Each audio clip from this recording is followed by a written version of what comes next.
Sziasztok! Minden olyan videó vagy fotó, ami ezzel a telefonnal készítettem, úgy gondoltam, hogy egy letölthetővé teszem, a leírásban lesz ott egy link, ahol tudjátok nézegetni teljes pompájában ezeket a fényképeket és videókat, hogy így, hogy mondjam, közelebb kerüljetek a valósághoz, hogy mit is tud ez a drága 12 Pro. 2020. szeptemberében egy kis ráncfelvarráson esett át az egész iPhone család. Az elődjeikhez képest kicsit nagyobbak lettek és jócskán szögletesek. A mai napig ez a design nyelvezet van érvényben, csak az anyaghasználat változott, mint a Pro és a sima modellek esetén a 15-ös számozás óta. Vágjunk is bele a lecsóba szépen. 2024-ben is kiváló megjelenítésű XDR OLED panel helyezkedik el a képernyő legelején. Színhelyessége kitűnő, bár a fényerő most már eléggé gyenguszkának hangzik, főleg a képfrissítése, az is nagyon elavult.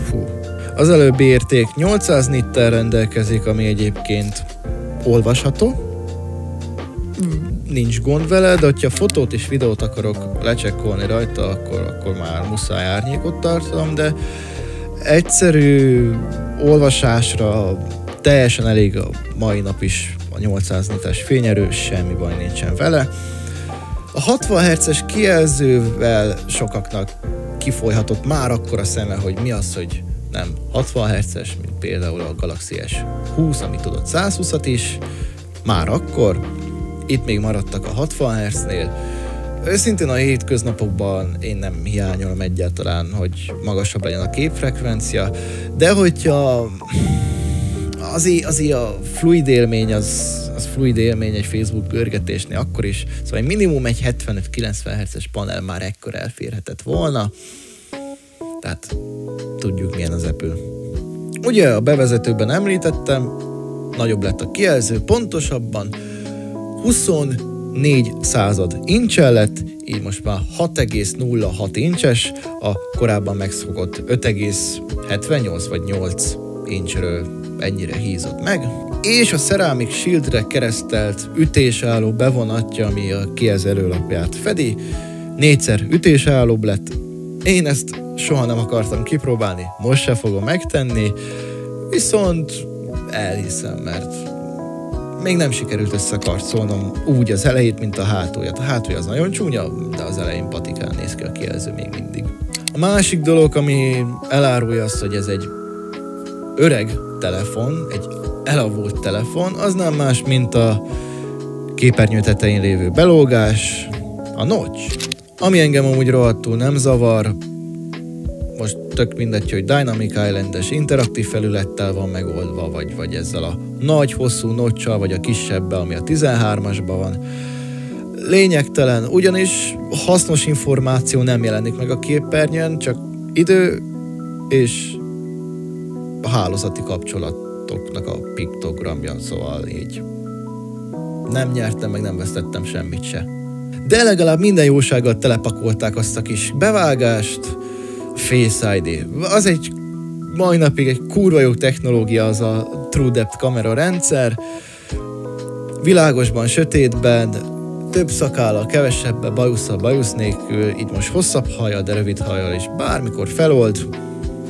Mert ugyanis nem csak a kamerát olvas a beléptetéshez, hanem úgy a True Depth szenzor miatt ilyen infrás, letapogatós cucc van, így lazán beenged. És ezt a komplett technológiát közre zárja egy beszédhangszóró, aminek kiváló a minősége, volt-e a hanghívásokon, meg hagyományos 2G-s hívásokon, semmi probléma nem volt. A beépített zajszűrés, amit tud szoftveresen, kurva jól működik, semmilyen problémám nem volt, engem is jól hallottak, én is jól hallottam a másik felet.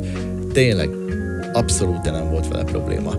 A mobil sztereó hangzással bír, ha már így szóba került a hangszóró, jobb alul megtalálható a párja, és a sztereó mellett ott van a Dolby Atmos támogatás is. Nem egy világ megváltó hangja. Én nagyon érzékeny vagyok rá, telefonnak telefonhangszóró. Én elhiszem, hogy a legjobbak között vannak, én rosszabbat nem hallottam még, meg jobbat se igazán. És ha már itt vagyunk lent a telefon alján, akkor középen találhatunk egy Lightning portot, jó viszonyt ápolok vele, de a Lightning port mellett bal oldalt ott található a mikrofon, amivel amúgy nem spóroltak. Ugyanis nem csak alul található mikrofon, hanem felül a TrueDepth kamera rendszerben a hangszóró mellett egy nagyon pici, ami a hívások közbeni zajszűrést teszi lehetővé mind a két oldalon, illetve hátul is a kameraszigeten van egy csodás mikrofon, amivel így lehet sztereó hangfelvételt csinálni. A Voice Memo abban pedig intelligensen működik a 3,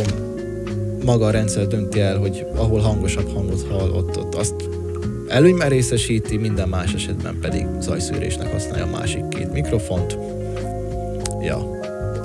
Okos, nagyon okos.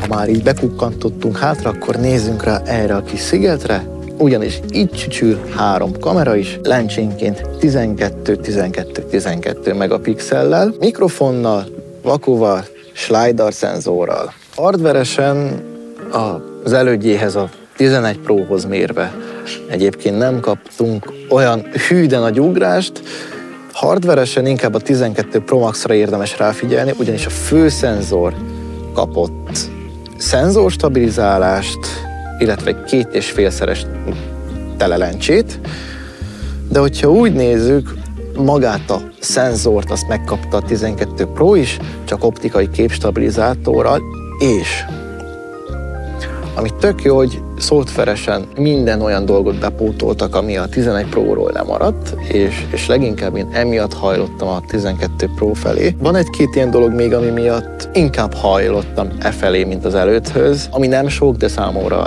kiemelten fontos volt. Ugyanis, mint említettem, a főszenzor az változott, az ultraszéles és a telefotó az megöröklődött a 11 Pro-ról. A főszenzorról még annyit érdemes tudni, hogy nagyobb lett a rekeszünk, 1.8-ról 1.6-ra csökkent az érték, így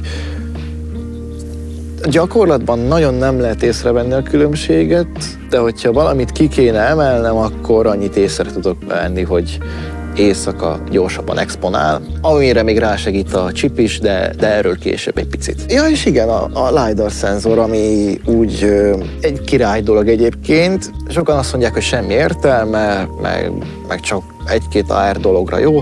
Nem igaz, fókuszálásban nagyon-nagyon sokat tud segíteni, meg portrézásban is. Fókuszálásban ott vettem észre, hogy egy tárgyat szeretnék lekövetni, akkor azt pontosabban csinálja, nem dobálgatja, nem huntingol oda-vissza, hanem ott tartja tűpontosan.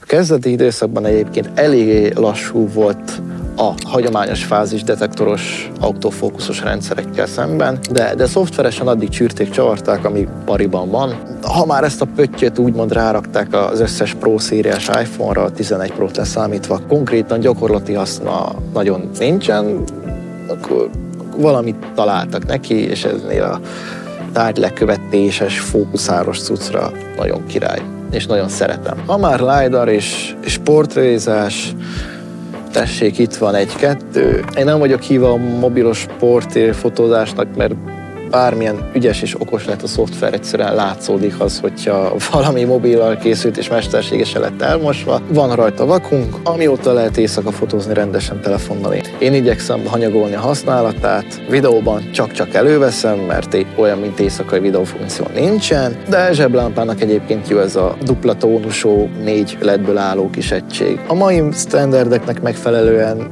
ez zoomban elmarad. Igen, menő az, hogy van 5-szörös meg 10-szeres optikai zoom. Nagyon király a 100-szoros digitális zoom. Egy-két fanatikuson kívül nem láttam volna, hogy használta. Meg van egy-két olyan célközönség, akik az 5-szörös optikait kihasználják, de a szélesebb, átlagos közönségnek semmi haszna, semmi értelme nincsen az 5-szörös per 10-szeres optikai zoomnak. Egyszer-kétszer kipróbálják, és utána rájönnek, hogy nem. Ez a 2-szeres nagyon jól helytáll, és én amúgy észrevettem, hogy nekem nem kell több.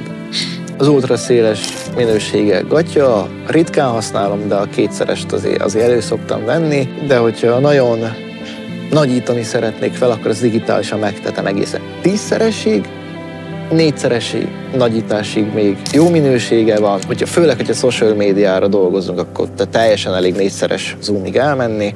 Nagy ritkán 5-6-szorosig elmegyek, de utána már nagyon, nagyon szétesik a kép. A 10-szeres használhatatlan. A legnagyobb dobás egyébként szoftveresen található meg, ugyanis itt debütált a Smart HDR 3-as algoritmus. Ez egy képfeldolgozó algoritmus, amióta bevezették.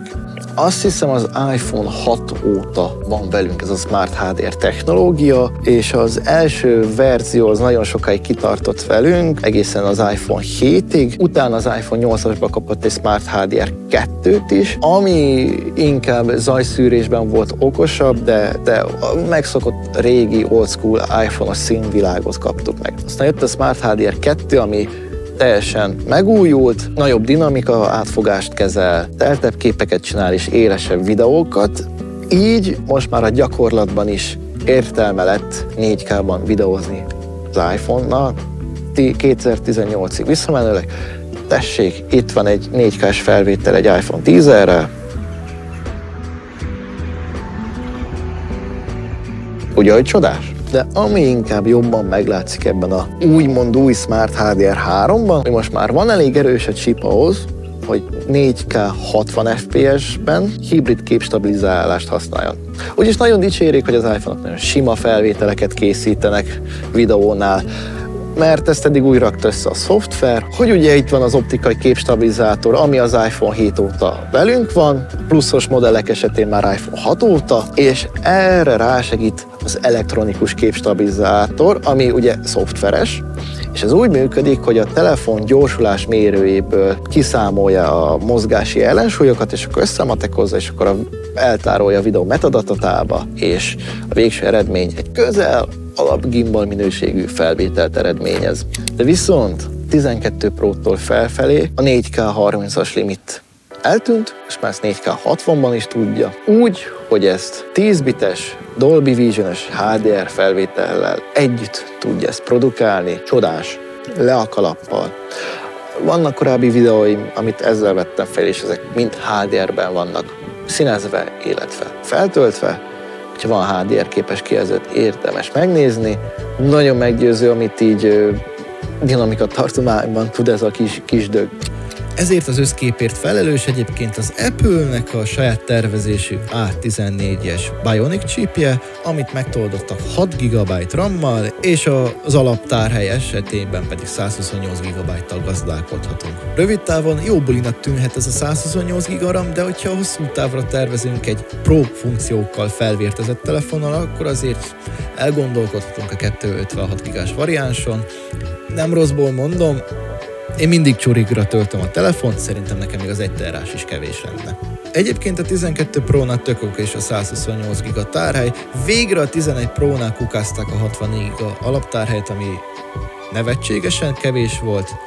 Na most pont ugyanerre a szintre jutottunk el a 15 Pro szériánál, hogy még mindig 128 az alap, és kurvára nem elég semmire. Igaz, a Pro Max már 256-ról indult, de miért nem indulhatott a sima 15 Pro is? Ne csesszél már ki velem. De a 6 GB RAM-mal amúgy tényleg semmi panasz nincsen. Most ugye a 15 Pro-nál jött be a 8 GB RAM, onnantól lefelé egészen a sima 12-ig csak 6 gigások, a telók is.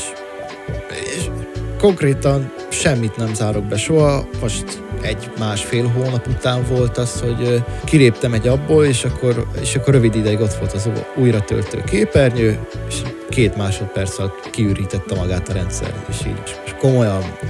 Itt lehet spórolni a RAM-on. Ez nem Android. A rendszerchip sebesség egyébként elegendő. Kell nekünk erősebb telefon ennél, őszintén. Tudom, hogy már inkább a középkategóriába csúszik le ez a pontszám, de nem kell erősebb ennél. Tényleg, teszi a dolgát, mindent meg tudsz vele csinálni. Léci. Nem kell 400 000-et ráfizetned azért, hogy 1 másodperccel gyorsabban nyíljon meg a Facebook. Nem éri meg. Nyitott NFC-vel találkozunk most már, szóval nem vagyunk Apple Pay-hez hozzá ragasztva, hála az EU-s baszakodás miatt.